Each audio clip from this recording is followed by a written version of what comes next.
Pangkatnya golongan berapa? 3A. Berapa lama udah jadi 3A?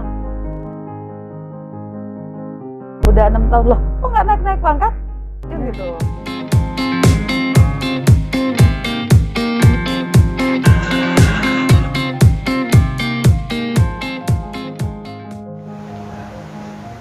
Teman-teman, saat ini kita akan masuk ke Sudin Jakarta Selatan 2.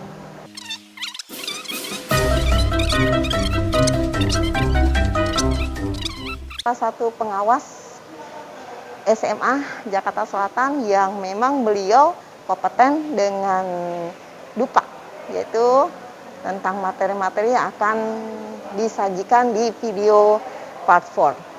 Untuk itu, ikuti terus sahabat-sahabat Moe. Kita akan menuju ke lantai 8. Come on.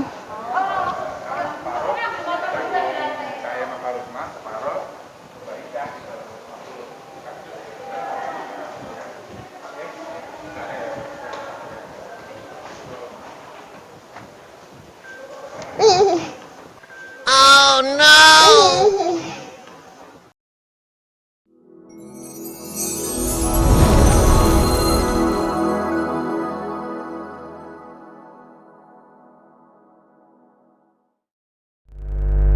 Bismillahirrahmanirrahim. Assalamualaikum warahmatullahi wabarakatuh. Sahabat-sahabat Moe Production dimanapun Anda berada, kembali lagi bersama saya. Dan saat ini saya sedang berada di kantor Sudin Jakarta Selatan, tepatnya di lantai 8, bersama dengan narasumber yang tentu kompeten dengan materi yang akan kita sajikan di video part 4. Beliau adalah salah satu pengawas senior kita di Jakarta Selatan, pengawas SMA. Baik, langsung aja saya persilakan untuk Bunda Ica untuk mempersilakan diri, Bun. Selamat siang. Assalamualaikum warahmatullahi wabarakatuh. Saya Ica Mufiana, pengawas SMA di Jakarta Selatan 2. Insya Allah kita bisa berbincang-bincang, membahas apa yang ingin kita ketahui lebih lanjut. Terima kasih.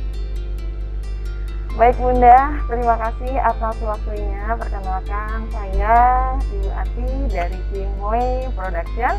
Kali ini kita akan membahas tentang kendala dan trik untuk teman-teman sahabat Moe, terutama ASN yang akan naik ke golongan atau naik pangkat golongan 3A ke 3B, Bunda. Mohon izin Bunda, saya mau bertanya nih Bunda, ada beberapa pertanyaan nih Bunda. Salah satunya nih, banyak teman-teman nih Bunda ya yang kesulitan dengan dari awal untuk pengajuan usulan kenaikan pangkat. Itu kendala umum yang dihadapi guru nih Bunda.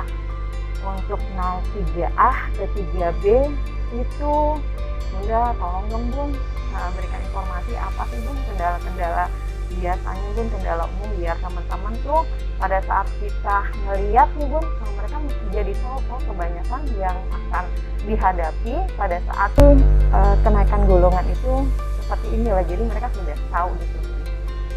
Ya, terima kasih. Pada dasarnya teman-teman kita di 3A ke 3B itu tidak tahu memang kapan sih harus naik pangkat, kan gitu ya. Betul Bun. Berjalan begitu saja. Ketika ditanya Pangkatnya golongan berapa? 3A, berapa lama udah jadi 3A? Udah 6 tahun loh. Kok nggak naik pangkat? Gitu. Iya Itu betul Bun. mulai deh. Oh ada naik pangkat ya? Nah itu untuk pegawai yang baru pasti begitu. Iya. Sehingga memang dibutuhkan informasi dari sekolah atau sosialisasi dari pihak sekolah bahwa ada loh Permendikbud dari Permen Program nomor 16 tahun 2009. Itu Permen tentang dari Kementerian tentang kenaikan pangkat. Oh gitu ya Bu. Permen PAN RB nomor 16 tahun 2009. Itu bagaimana sistem kita bisa naik pangkat. Nah, kalau guru kita sudah dibekali itu, baru dia berpikir, oh naik pangkat tuh bisa ya, gampang kok, kan gitu. Iya. Itu yang dibutuhkan oleh guru-guru kita. Setelah mereka diberikan sosialisasi satu, insya Allah mereka mulai berpikir, apa saja sih yang harus dibutuhkan. Jadi faktor utamanya adalah sosialisasi dulu tentang permen PAN-RB-nya. Tiap sekolah loh melakukan itu. Tiap sekolah ya Bun ya. Kalau tidak tiap sekolah ya MGMP-nya melakukan itu. Itu biasanya dilakukan untuk sosialisasi dari siapa Bun? Karena terus terang aja biasa sekolah itu malah mencari tahu guru-gurunya Bun. Gitu. Jadi malah kebanyakan dari si A, dari si B. Sementara pihak sekolah juga meraba-raba gitu. Bahkan saya baru dengar nih permen itu yang Bunda tadi sebutkan. Permen PAN-RB. Permen PAN itu Bun. 19. Seharusnya sih itu dilakukan oleh pihak sekolah, memberikan kegiatan sosialisasi dan mengundang narasumber yang mengerti tentang itu, yang menerangkan isi dari permen PAN-RB tersebut. Sehingga setelah dilakukan sosialisasi, diterangkan oleh narasumbernya, gurunya mulai berpikir, saya harus naik pangkat. Kapan saya sudah 3 tahun, sudah 4 tahun, sebenarnya saya sudah bisa mengajukan kenaikan pangkat. Karena di dalam permen RB itu terdapat berapa sih yang dibutuhkan angka kreditnya untuk naik pangkat, kan seperti itu. Ini guru-guru kita tidak tahu pada saat dia di 3A. Sehingga mereka naik pangkat juga karena kita naik pangkat usulan ini sebenarnya, tapi dasarnya kan nggak ngerti. Itu yang paling penting. Itu teman-teman sahabat-sahabat MOE. Jadi yang pertama harus ada sosialisasi ya Bunda ya. Gitu. Jadi jangan karena ikut-ikutan ya Bun. Memahami dulu.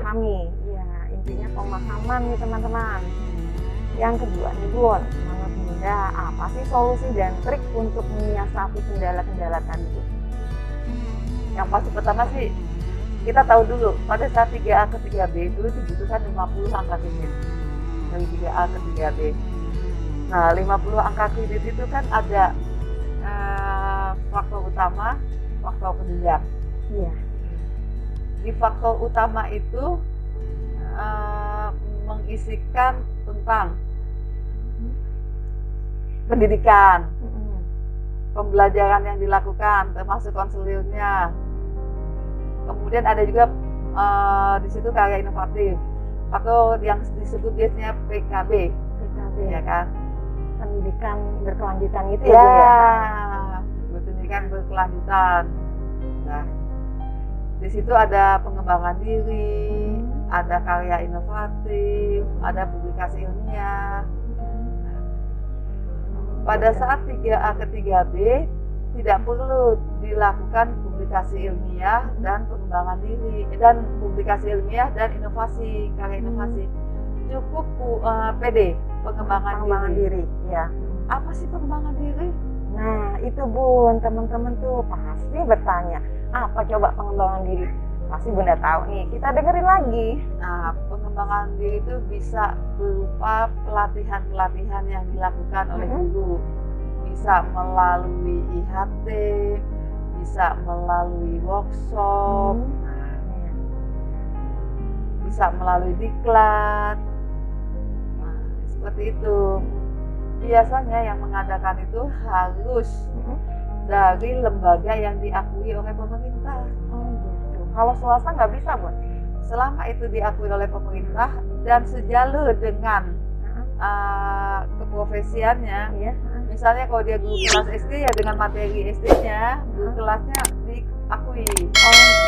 Tetapi kalau dia guru SMP, kalau dia ngajarnya matematik ya harus mengenai matematik. Jadi misalnya pembuatan bahan aja, kan suka ada tuh BIMTEK pembuatan bahan aja, BIMTEK IT tentang modul-modul bahan aja. Gitu. Jadi boleh lintas jurusan, tapi harus memang benar-benar seiring gitu ya Bunda dengan nggak ada lintas jurusan, harus sejurusan. Harus sejurusan. Okay. Kalau saya orang fisika, kemudian ikut BIMTEK-nya mata geografi. Ya sertifikat saya nggak diakui untuk kenaikan pangkat. Jadi memang harus ya. Tapi itu untuk penambahan ilmu aja kan. Tapi untuk kenaikan pangkat benar-benar harus linear. Iya. Misalnya di situ kan ada polanya ya. Iya. 32 jam, 64. jarak sih BIMTEK sampai 64 jam ya kan, paling polanya 32 jam. Nah kalau pola 32 jam kita dapat 1 angka kredit. Sementara dari 3A ke 3B itu hanya dibutuhkan 4 angka kredit. Dari 3A ke 3B dibutuhkan 4 ya angka kredit pada pengembangan diri. Pada pengembangan diri saja.